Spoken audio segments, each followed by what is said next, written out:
On my mind, on my mind, on my mind, on my mind, there's a thing that I can't explain. And I'm quiet, yes, I'm quiet, very quiet, really quiet most of my time.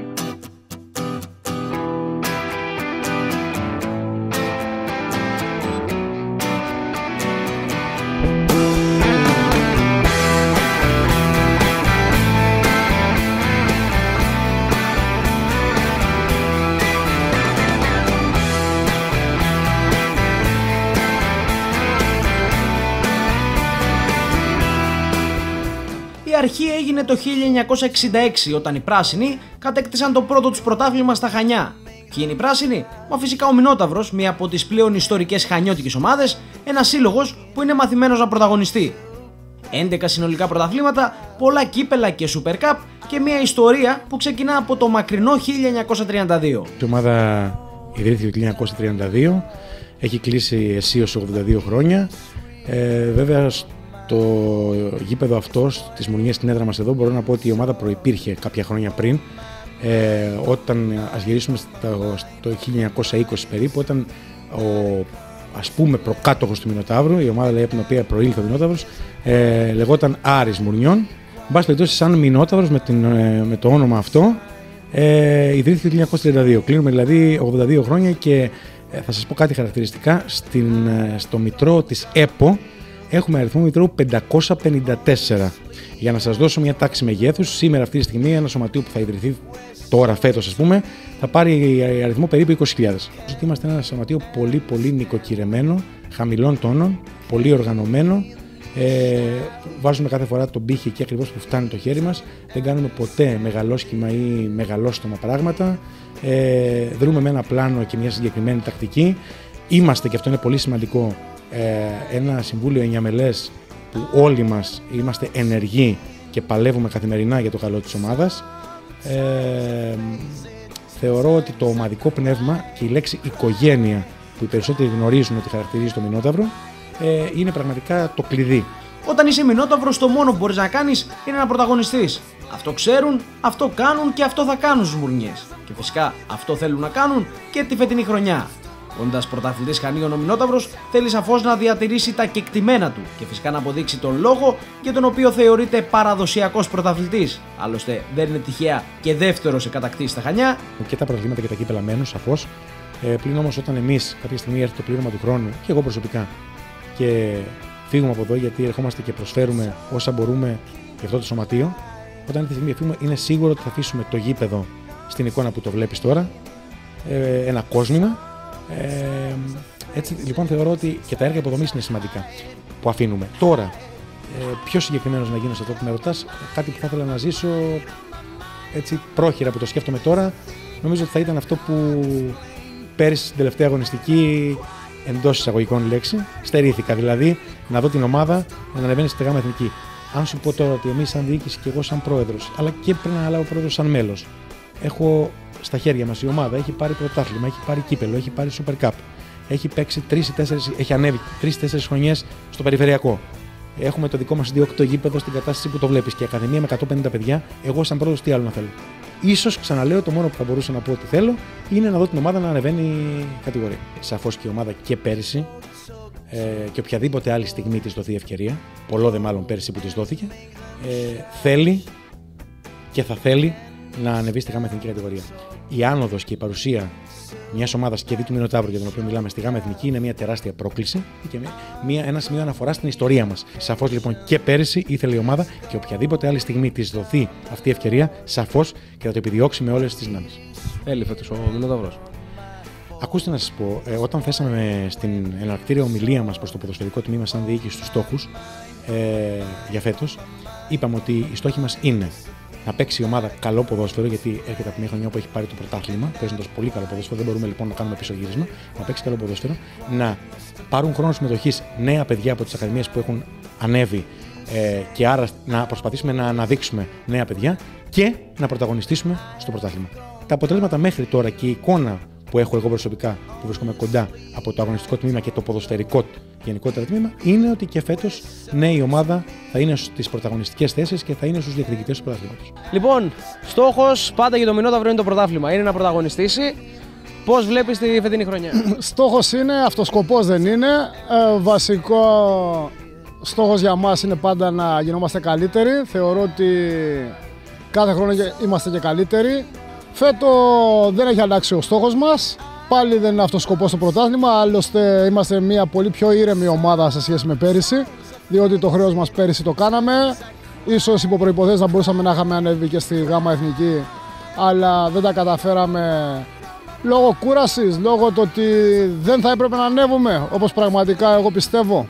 Ίσως είναι και ένας λόγος που δεν ανέβηκε η ομάδα, ήταν δική μου ευθύνη, διότι θεωρώ ότι ο Μηνόταυρος στα νέα κυβικά της ΓΑΜΑ Εθνικής δεν έχει δουλειά, οικονομικά δεν μπορεί να ανταπεξέλθει. Έχουμε δημιουργήσει μια ομάδα που έχει άριστο κλίμα. Πιστεύω ότι εγώ προσωπικά είμαι 16 χρόνια προπονητής, τέτοιο κλίμα σαν το φετινό πραγματικά δεν υπάρχει. Απίστευτα παιδιά, διαμάντια χαρακτήρες και αυτό που θέλει ο κάθε προπονητής. Τουλάχιστον 18 με 24 ποδοσφαιριστές στην προπόνηση. Η ιστορία του Μηνοταύρου επιβάλλει στην ομάδα και στους παίκτες να πρωταγωνιστεί. Πάντα. Ανεξαρτήτως ρόστερ, που στα παιδιά πάντα λέγανε πάμε για το πρωτάθλημα. Για να θέτουμε στόχους. Φέτος η ομάδα είναι πιο δυνατή από πέρυσι. Είμαστε πιο συμπαγείς και είμαστε πιο πλήρες σε όλες τις γραμμές. Εμείς το ξέραμε από την αρχή του πρωταθλήματος, πολλοί μας υποτιμούσαν. Τώρα με τα αποτελέσματα που έχουμε κάνει μας υπολογίζουν. Και δεν είναι μόνο τα αποτελέσματα, είναι και οι εμφανίσεις. Γιατί οι εμφανίσεις δίνουν τη δύναμη, όχι τα αποτελέσματα. Η ομάδα φέτος θα κοιτάξει παιχνίδι με παιχνίδι. Ο πρώτος στόχος ήταν να μπει πεντάδα, τα καταφέραμε. Ο δεύτερος στόχος τώρα είναι να μόλις μπουν στην πεντάδα, παιχνίδι με παιχνίδι. Οι νίκες σου δίνουν τη δύναμη και την ψυχολογία για να συνεχίσεις. Η βλέψη είναι εντάξει, όσο πιο ψηλά γίνεται. Όχι, το πρωτάθλημα δεν είναι αυτός ο σκοπός.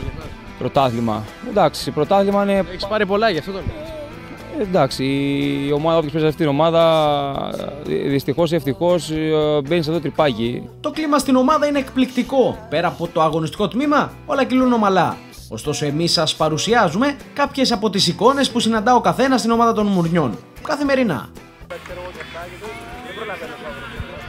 Θα ξεκινήσουμε με κάτι πάρα πολύ βασικό, με τον Γιάννη Μαρκάκη.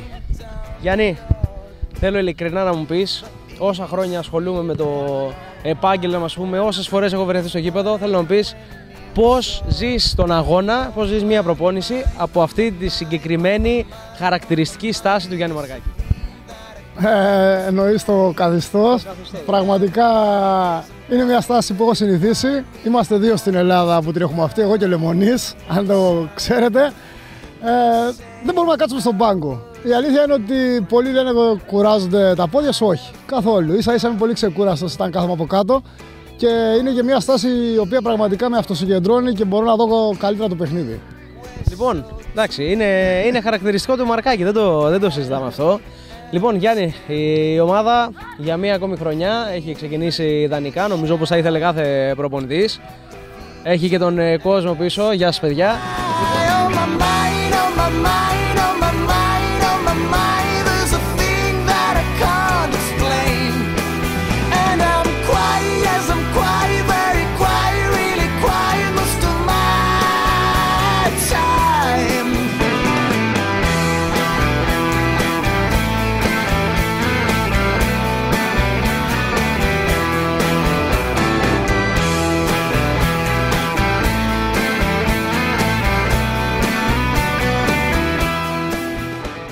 Υπόσχεσαι να μας το επόμενο πέναλτι που θα εκτελέσει να το κάνεις με λόμπα, γιατί μας αρέσουν οι εκτελέσεις σου. Όχι. Όμως το αφιερώσει αν γίνεται. Να σας πω τι γίνεται με τη λόμπα. Τη λόμπα την έχουμε το κάνει σε ένα Super Cup στην τελευταία φάση, στο τελευταία φάση της παράτασης. Και από εκεί και πέρα θα κάνω δύο-τρία πέναλτι και το έχουν μάθει. Τις πάλες με τον Νίκαρο που κερδίσαμε το πέναλτι, σκεφτόμουν να το κάνω λόμπα στο φίλο μου το Σπυριδάκι. Αλλά λέω θα το περιμένει. Το έκανα δεξιά, ευτυχώς δεν το πιάσε. Εντάξει, σιγά σιγά θα δούμε, γιατί πρέπει να κοιτάμε την ψυχολογία του τερματοφύλακα. Άμα πούμε για το επόμενο, μπορούμε να μην το δει ο τερματοφύλακας για να το κάνεις. Εντάξει, θα κάνουμε λόμπα, όχι στη μέση, βάλει λόμπα δεξιά-αριστερά. Και αυτό γίνεται. Τη δική του ξεχωριστή ιστορία στον σύλλογο όμως έχει και ένας άνθρωπος που αποτελεί αναπόσπαστο κομμάτι του Μηνοταύρου.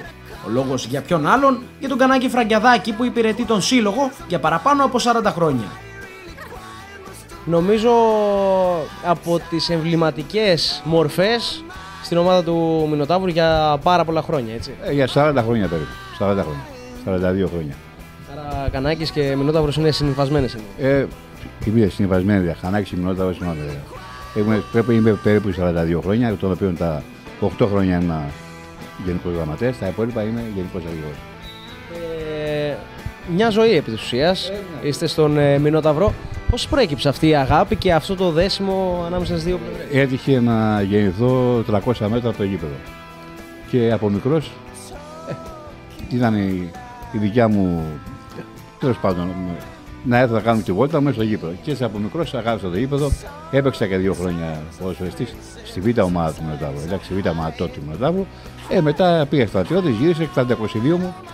42 χρόνια τα περίπου ασχολούμαι με τον Μινοτάβρο. Ποιες είναι οι μεγαλύτερες στιγμές που θυμάστε τον εαυτό σας με τον Μινόταυρο?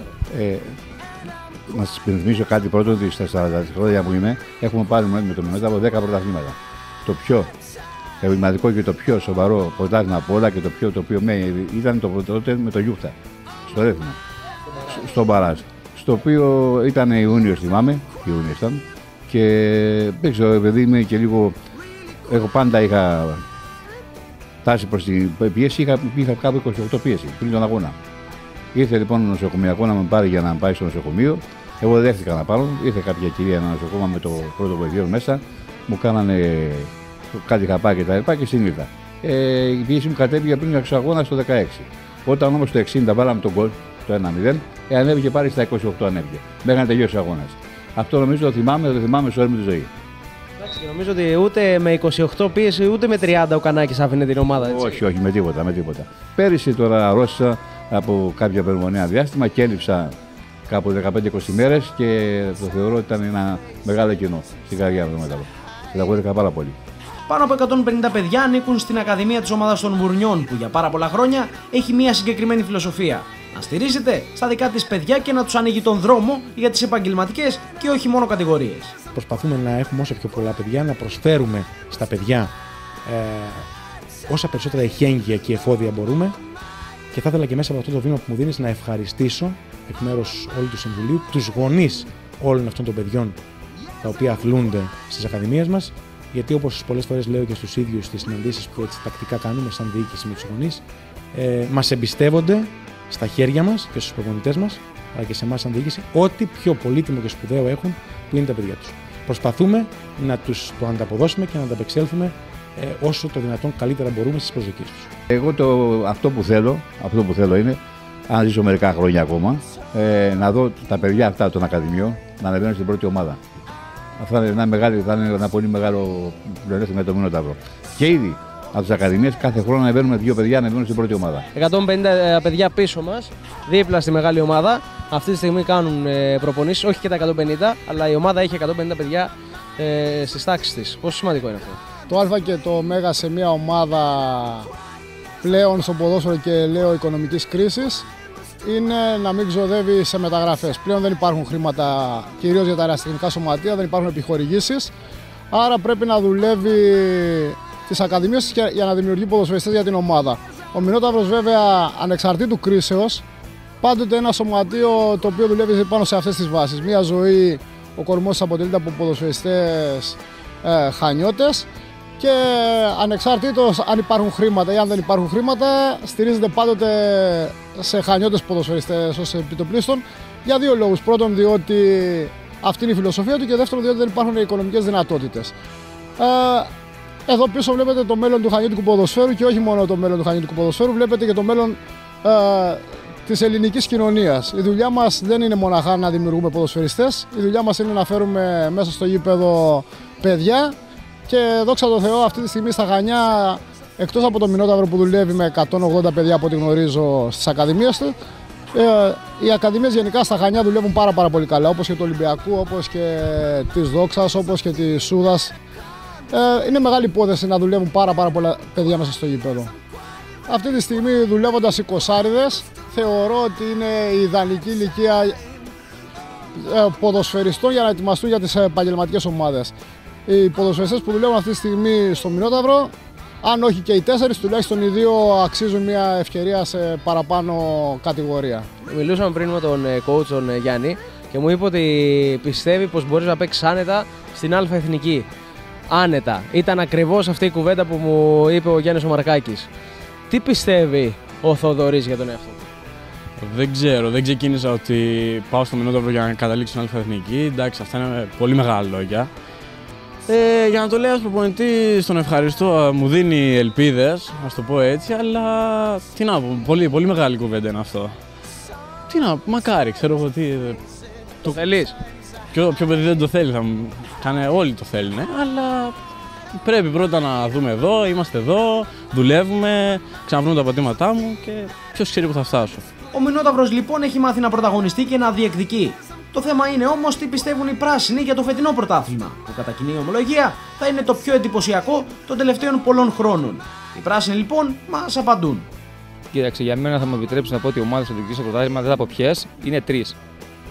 Όχι, δεν μπορώ να εξηγηθούν. Για μένα είναι 3 οι ομάδες που. Και ας πω οι 3 ομάδες που έχουν διατηρήσει τον κορμό τους. Άρης, Βουκολιών, Μηνόταυρος και Σούδα. Σούδα, Κεραμιά, Βουκολιές, Μηνόταυρος. 4 ομάδες. Αυτές οι 4 έχουν διατηρήσει είναι συμπαγίες, έχουν διατηρήσει ένα κορμό και έχουν και έμπειρους ποδοσφαιριστές μέσα. Αυτές οι 4 πιστεύω θα παλέψουν μέχρι τέλους το πρωτάθλημα. Το τι θα γίνει στο τέλος νομίζω ότι θα είμαστε εμείς ανάμεσα στους διεκδικητές του τίτλου. Στις 3-4 δημιουργίες. Αν και νομίζω ότι το πρώτο φαβορί είναι ο Άρης Βουκολιών. Έχει την καλύτερη ομάδα, το καλύτερο σύνολο και έχει μια ιδέα. Ο Μηνόταυρος έχει αποδείξει ότι είναι μια ομάδα που του αρέσουν τα δύσκολα. Και φέτος πραγματικά πιστεύω ότι επειδή υπάρχει πολύ ανταγωνισμό στο τοπικό, σημαίνει ότι οι υπόλοιπες ομάδες είναι πολύ ενισχυμένες. Ο Μηνόταυρος έχει δείξει ότι ποτέ δεν γκόλωσε ας το πω μια απλή λέξη, σε τέτοια παιχνίδια. Και θεωρώ ότι όσο πιο μεγάλος είναι ο ανταγωνισμός, τόσο θα ανεβάσουμε και εμείς το επίπεδό μας, το αγωνιστικό. Και πιστεύω ότι έχουμε και την εμπειρία αλλά και την ικανότητα πάλι να το κατακτήσουμε. Ελπίζω να μην την αποφύγεις την απάντηση. Ποια ομάδα μάλλον θεωρείς τον μεγαλύτερο ανταγωνιστή και συνδιεκδικητή του τίτλου για τον Μηνόταυρο από το φετινό πρωτάθλημα? Είναι αρκετές αυτές που θα το διεκδικήσουν, αλλά ποια βλέπεις εσύ να σας κοντράρει περισσότερο? Τον κακό μας σε αυτό. Προσωπικά δεν φοβάμαι καμία ομάδα. Πραγματικά χαίρομαι που όλες είναι πάρα πολύ ενισχυμένες. Πρώτα απ' όλα οι Βουκολιές, Κεραμιά, Ίνκα, Ακροτήρι. Αλλά τη μόνη ομάδα που φοβάμαι είναι τον κακό εαυτό του Μηνοταύρου. Εάν συνεχίσουμε την ίδια όρεξη, πραγματικά ο φίλαθλος κόσμος θα δει πολύ ωραία παιχνίδια και το ευχάριστο για μας είναι ότι θα μας βλέπει πάντα νικητές.